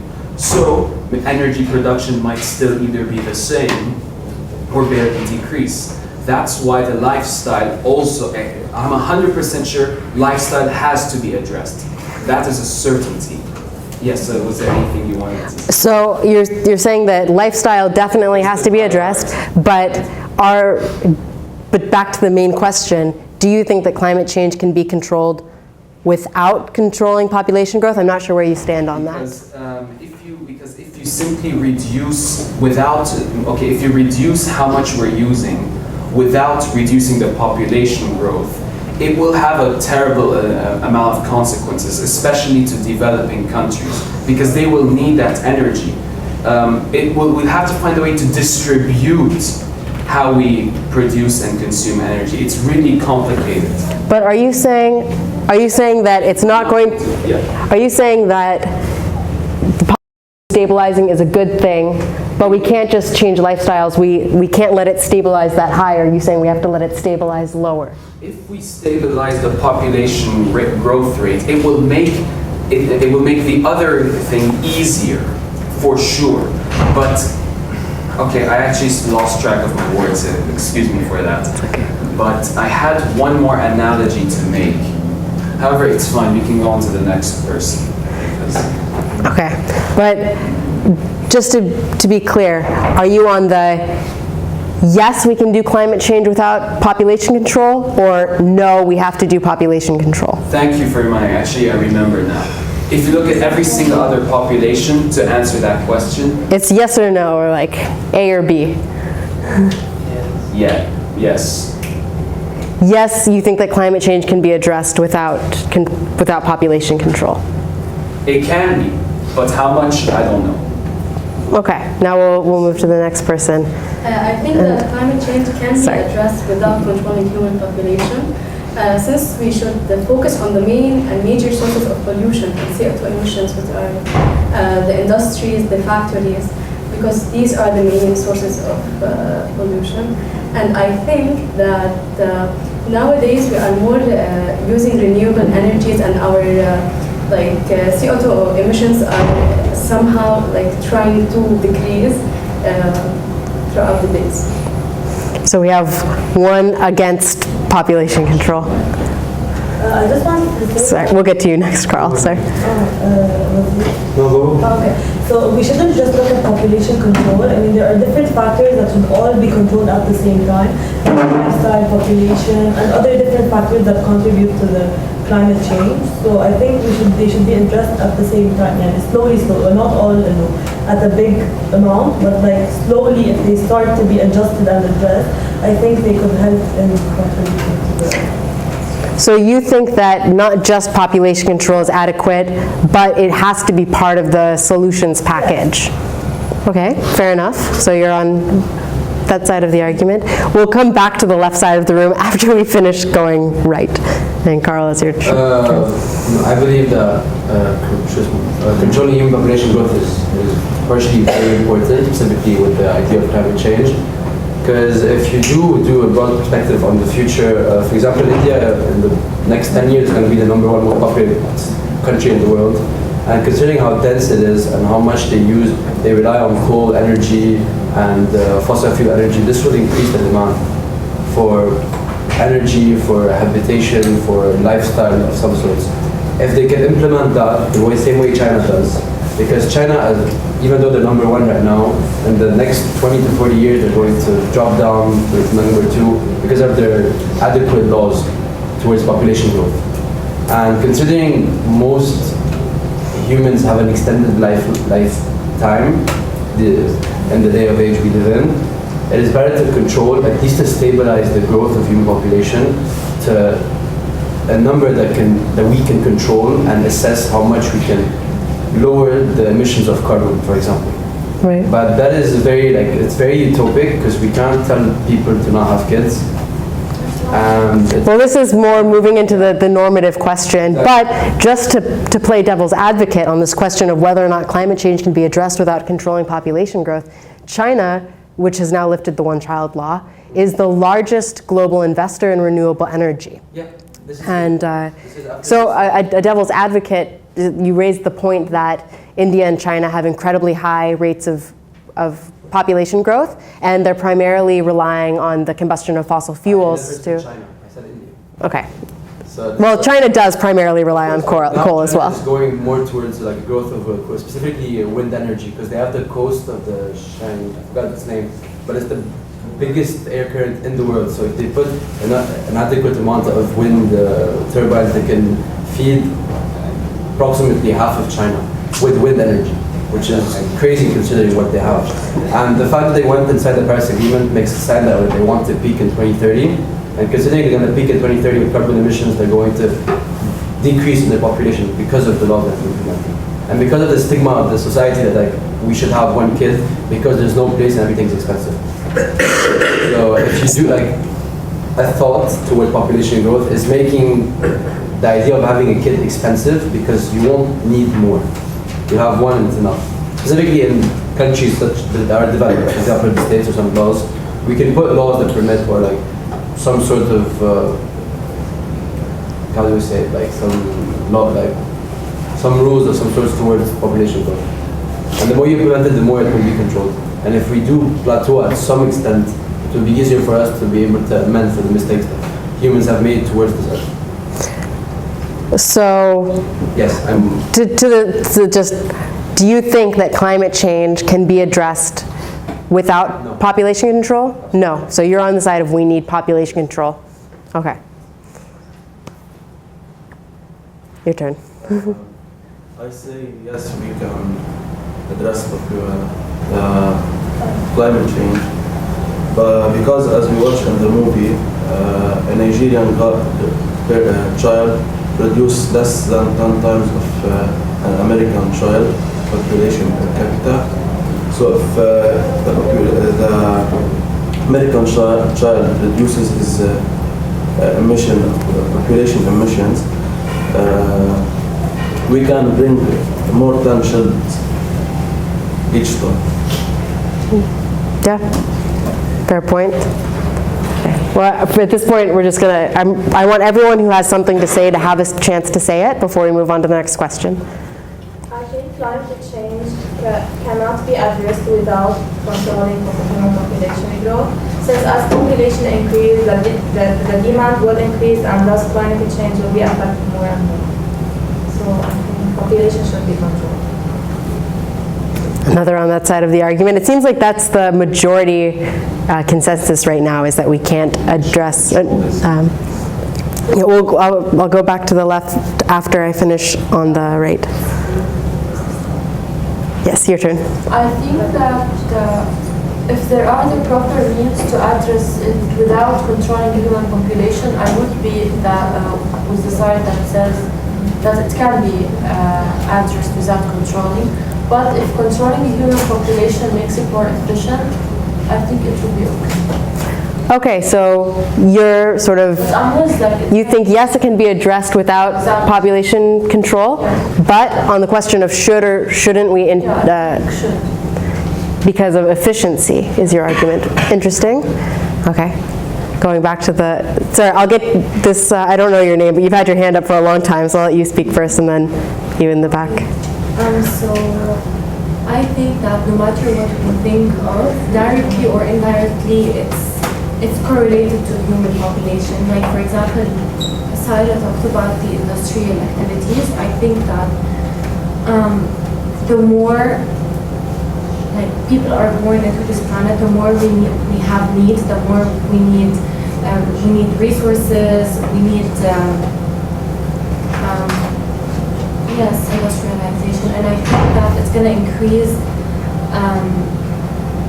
with time, and it's all related to the human population. It's growing, and I think we should control human population as well as the lifestyle. On the long term, I think we should start by dealing or tackling with the lifestyle, and if it doesn't work, I think we should come up with policies or rules to kind of limit the population growth. But I think that no matter what we do, when we talk about industries or other sectors, it's directly related to human population. So we can't really forget about the human population concept because it's within everything that we do. So just reinforcing this sort of this argument that seems to be common among many of you, that you think that address climate change without talking about or addressing the issue of human population growth. Interesting. I mean, yep, that's the consensus so far. Or not consensus, but the majority, it seems so far.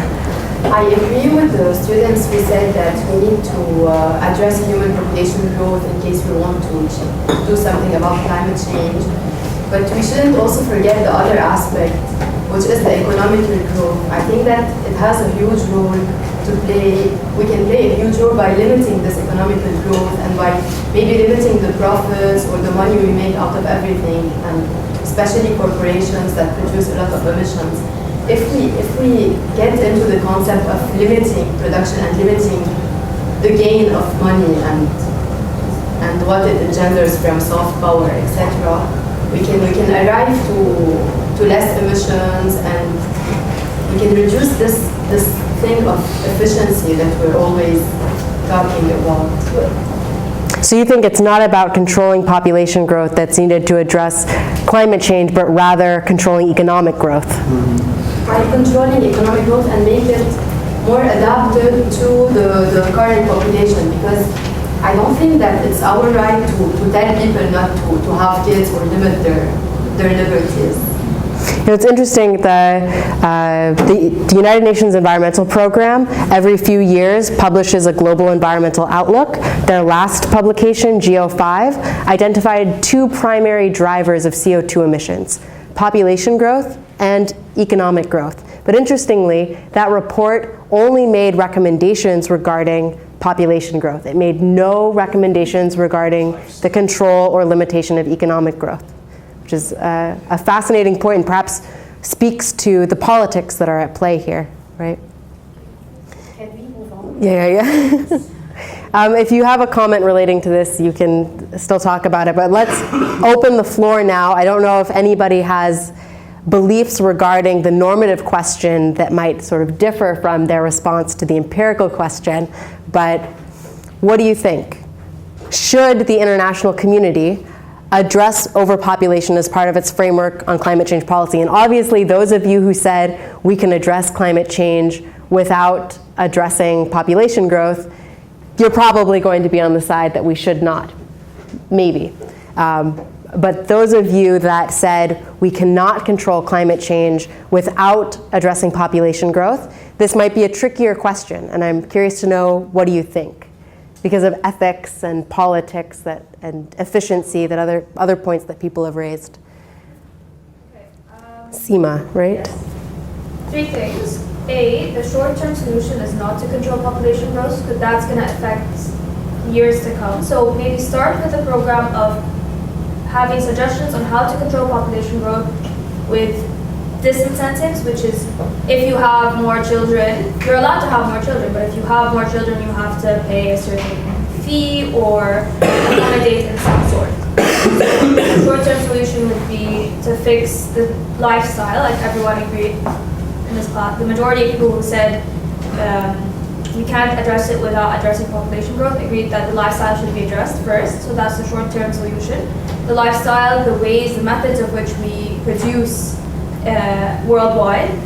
Long-term solution would be the disincentives for population growth. And the third thing that I wanted to comment about was, I forgot completely. Well, I want to point out something that there's some key words in this question that you should pay attention to: international community and framework on climate change policy.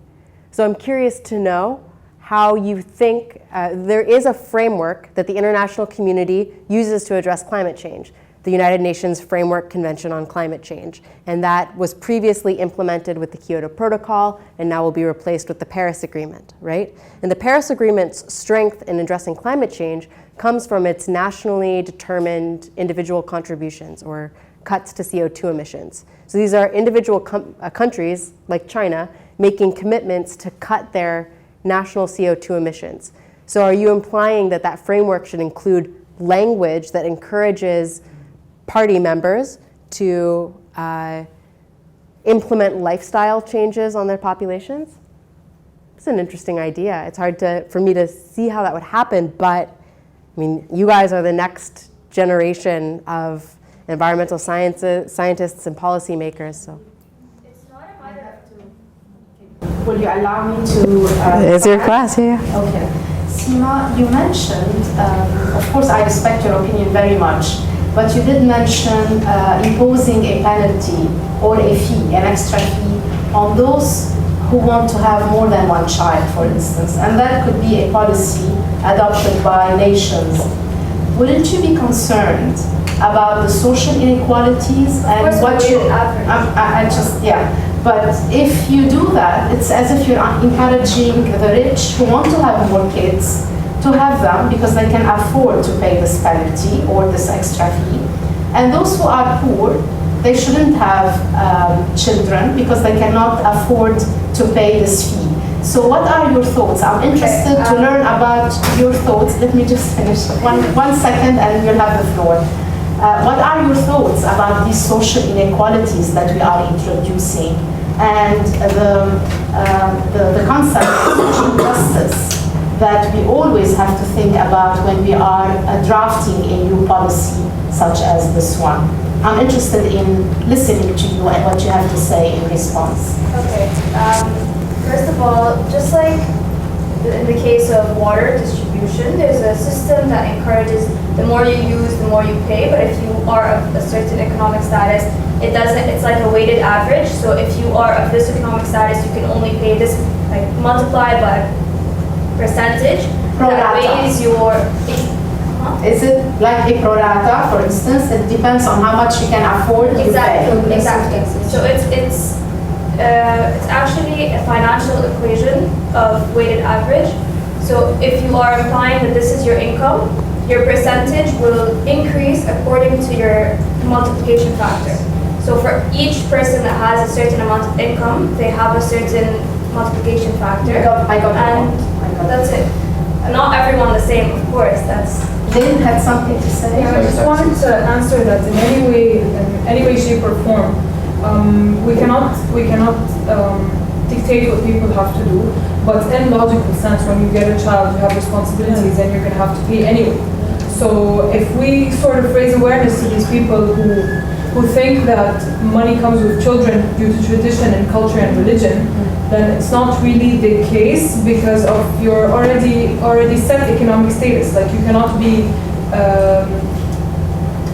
under the working class, and of course people's lives fluctuate. You know, I'm not saying that it should be like linear or anything, but the idea of having more children initially comes with more responsibilities and more payments to do and more long-term plans and long-term finances that we should worry about or not worry about. So it's like an already added value to the child that more children, more struggle, more expenses, more.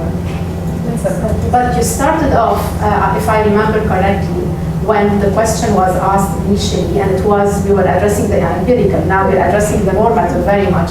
You started off by discussing the principle of ethics. So how do you bring that in as well?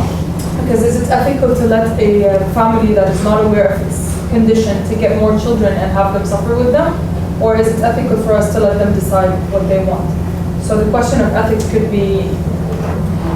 sometimes it has a perspective of superiority. We know better, but this should be counteracted with, okay, we don't know better, but we can provide the information that will show you that this is what we know and you can decide accordingly. But this depends on a lot of things like education and amount of people who are willing to do that. And thank you.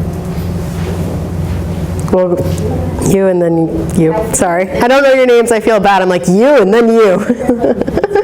I think that instead of imposing policies to reduce the size of the population, maybe in the framework, there should be included in the framework policies that dictate the standards, or even if you get a lot of children, there should be specific standards that need to be respected. For example, their education, what they eat, their hygiene, etc. So maybe we can have a lot of children, but that meet high standards and that, for example, are well educated, or I don't want to say that children are like products, but quality over quantity, I think. That quality is way more important than quantity. So you're saying that perhaps population growth, and this sort of reminds me of what Lean was saying as well, that perhaps population growth shouldn't be addressed for the sake of addressing climate change, but for the sake of improving quality of life for people, like the cases of those women that want access to contraceptives but don't currently have a way of accessing them. And this is interesting because it speaks to the complexity of this topic, right? It's actually not just about climate change and the environment and population growth. It also has to do with economic inequalities, gender inequalities, colonialism, all of it. Also add that in addition to ethical issues, you have, as you mentioned, the gender inequality issue. Because in international decisions, we have an inequality between like man and woman, and the decision for relating to especially climate change. Because women in developing countries face the highest burden, like I think in the world, and when coming to decisions, especially for climate change, I think that women in developing countries should be given awareness, especially for the overpopulation issue, for example, contraception awareness. Also in terms of when the woman in the society provides, for example, the water also for like the family. You can say that the woman plays an important role in the family by providing resources, water, food, and taking care of her children. And I think that it's important to tackle this kind of issue relating to gender inequality when it comes to awareness. Yeah. Okay, well, I'll take one more comment and then we're at 50 minutes. So you look so eager as well. So, it's so hard. I don't know what you do in this case, Dr. Habib. I don't know what you guys will do when you're leading class debates, but it's... limited to 35 minutes per Okay. person. I'll take your comment and then your comment, and then that's it. I'm sorry. That if women all over the world did have reproductive rights and access to the materials for that, then it should be part of the framework of the international communities and the climate change policy, but they don't. So if you just put it in the framework and women don't have any way to implement this in their own lives, then it would do no good. So I think first, this issue needs to be fixed. So you think it should be part of the framework, at least raising awareness and... Yeah, once women are actually able to, like, access the proper resources and I think my problem with controlling population growth... Raise your voice, please. My problem with controlling population growth is much related to ethics. So previous generations, they had the freedom to get as many children as they want. Like some people had the freedom to get 20 children. So are we really allowed, ethically speaking, to control how many children future generations get to have just because we amplified this problem and now we want to solve it? So my problem is purely ethical with this issue. And then you don't know on who you should blame this problem. Was it the previous generations that they amplified this problem, or was it us, or who should we blame? So I don't think that controlling population growth is ethical. I said those were just the last two comments, but you're certainly welcome to continue this conversation with Dr. Habib or I after class, or with your classmates. I mean, you all know each other, and this is incredibly important topic to debate. I mean, all of you will have to make a choice in your life regarding family size, and each of you make choices regarding lifestyle, whether or not you ride in airplanes, whether or not you eat meat, and you'll also make political decisions in your life that affect your country's or your society's role in either tackling climate change or not. So I hope you got something beneficial out of this debate in terms of content, but also I hope that it was helpful for you in preparing for your own class debates. There have definitely been some moments where I think that perhaps you can learn from my mistakes, like the fact that this has been a 50-minute debate and yours can only be 35 minutes, but hopefully this has given you something to think about for your own debates. Thank you, Shelby. So Shelby just conducted a successful debate. She moderated it very well. She emphasized the evidence. She talked about the empirical. She also distinguished between the empirical and the normative, and that's what you need to do as well. You need to be convincing enough while you're producing the evidence and you need to moderate your debate accordingly. Of course, you don't have as much time as we had. It's okay. We were having a prototype, an example, so we could ask more people to talk and listen to their opinions and allow them to have long statements. But in your case, we only have 35 minutes per person. Otherwise, we will need to make this course 5 credits to have more hours with you. So remember that you need to provide just sufficient information, and you need to allow your debate to run over a certain period of time as described in your syllabus in order for you to run a successful debate in a contained amount of time. Okay? So thank you very much, and we really thank you, Shelby, for this example that you have given us. I think we learned a lot, didn't we? Yes. Thank you, Shelby. I wasn't sure. There's still 8 more minutes. I just want you to know a little bit more about Shelby's background and what is it that she's doing. So we all come from diverse backgrounds and we have various interests, and we still can run a debate very successfully. So the floor is all yours, Shelby. Yeah, I guess because I'm doing my master's in environmental health now, Dr. Habib asked me to share with you what I'm doing for my thesis and how I came to choose that topic and sort of what direction I'm planning to go with an environmental health academic training. My thesis is on the association between depleted uranium exposure and congenital birth defects in Iraq. And I'm actually doing a systematic review. And after this class, I'll be running back to a workshop on systematic reviews where I'm being trained in that methodology.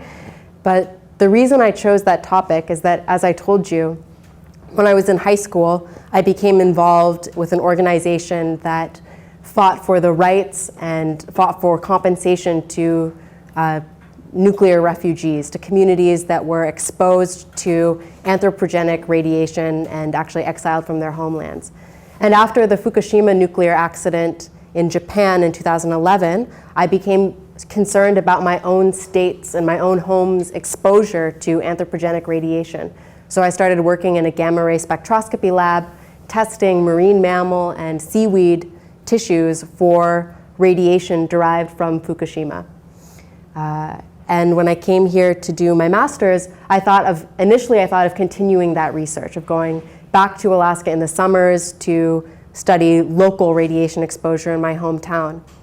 But Dr. Habib pointed out to me that if I chose research in Alaska for my thesis, I'd be really missing a huge opportunity here at AUB and here in the region, because here there are people like Dr. Habib herself who are an expert in environmental radiation exposure or monitoring environmental radiation and also the health effects of ionizing radiation exposure. And there are also great academics here at AUB like Dr. Dawashi, who's actually an Iraqi doctor who now works as a medical anthropologist studying health infrastructures in Iraq and who offered to be on my committee. And anyway, I guess she convinced me that I was missing a huge opportunity if I didn't choose a topic that was important to the region. And because I wanted to do something with radiation exposure and I was aware of my own government's role in the region of introducing anthropogenic radiation in Iraq in the form of depleted uranium, I suggested doing something related to that, and she suggested the systematic review.